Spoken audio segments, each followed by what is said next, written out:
Sama ada atas faktor terdesak kesempitan hidup atau tersisih sehingga mendorong mereka terpaksa hidup di jalanan atau kaki lima.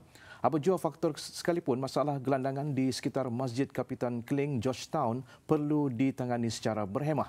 Yang pasti ada sinar baru buat golongan berkenaan. Wartawan Aduan Rakyat Juliana Syarin menemui pihak berkaitan untuk mencari titik notah kepada masalah yang berlarutan sejak sekian lama.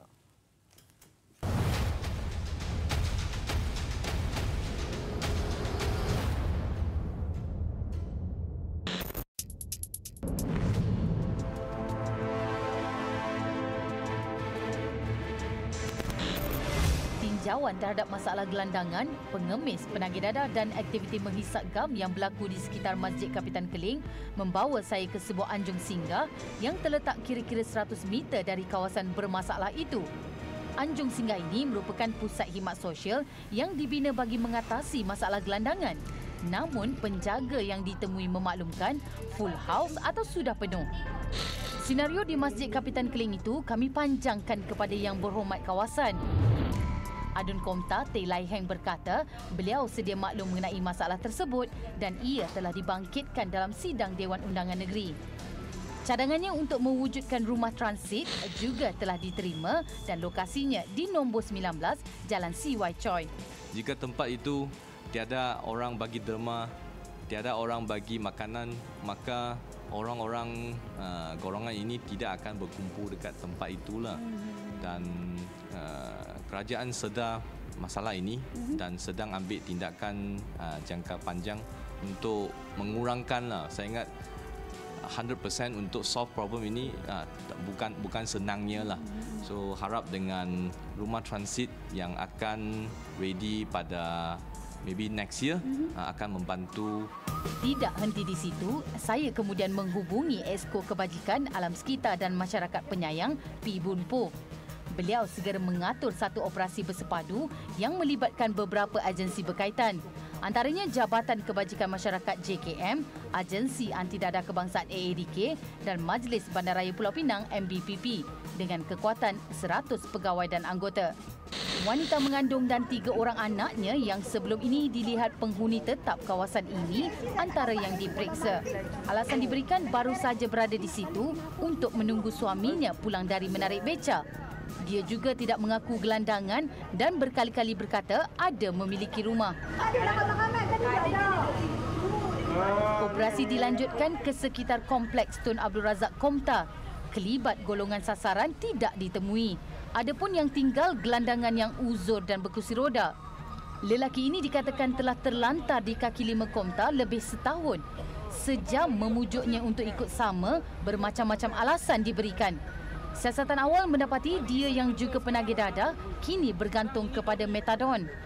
Kecoh seketika apabila penguat kuasa mahu mengangkatnya.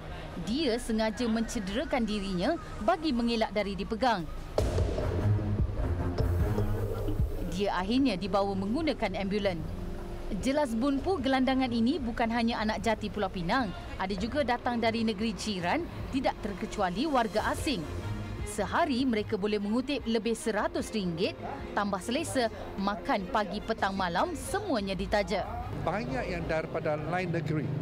Mereka kerja tetapi mereka gaji mereka kata tak cukup untuk sewa rumah atau sewa bilik. Satu langkah yang diambil oleh kerajaan negeri adalah dibantu oleh kerajaan tempatan MBPP. MBPP rumah PPR yang dibina oleh MBPP di mana dalam satu apartmen ada 3 bilik. 3 bilik mereka sewa untuk individu-individu. Dan sewa akan tetap saja. Satu bilik kalau RM60 tetap RM60. Kalau anda nak 2 orang tidur atau 3 orang tidur pun RM60 saja. Ayak dan afti semua dibayar oleh MBPP. Kesemua 24 yang ditahan dibawa ke kompleks masyarakat penyayang untuk tindakan lanjut. Lalu seorang dia kita tak lalu kita susah. Kalau kita senang nak tidak. Ketua Pengarah AADK Datuk Seri Zulkifli Abdullah memaklumkan 11 kawasan di Pulau Pinang termasuk Georgetown dikenal pasti sebagai kawasan berisiko tinggi. Kawasan merah itu diberi tumpuan untuk dihijaukan dengan operasi bersepadu dijalankan secara berkala. Selain itu katanya, terkini 12 kawasan dipilih di seluruh negara sebagai projek rintis untuk tempoh 6 bulan mulai Julai hingga Disember ini bagi membantras dadah di peringkat negeri yang melibatkan 15 agensi dan jabatan daripada 9 kementerian. ADK akan cuba memujuk penagih-penagih yang ada dalam kawasan itu untuk serah diri. Kalau dia tak serah diri untuk sukarela, kita mungkin akan tangkap untuk bantu dia. Tangkap untuk selamatkan dia dan dirawat pulih di pusat. Okey. Jabatan pendidikan ataupun Kementerian Pendidikan akan menentukan sekolah-sekolah dalam kawasan itu diberikan ilmu-ilmu tertentulah cikgu-cikgunya dan dilihat tentang masalah penuntut-penuntut itu kalau ada yang terlibat dalam isu dadah. Saya kembali semula ke lokasi ini selepas sehari operasi dijalankan. Lengang, tenang dan juga bersih. Namun sejauh mana keadaan ini dapat dikekalkan? Ia memerlukan kerjasama banyak pihak. Saya mungkin akan mai lagi sini minggu depan atau bulan depan atau tahun depan. Anda sedang diperhatikan. Emailkan aduan anda ke aduanrakyat3.0@tv3.com.my. Juliana Syarin dan juru kamera Muhammad Nazri Muhammad Raus. Aduan Rakyat, Pulau Pinang, TV3. Kami prihatin.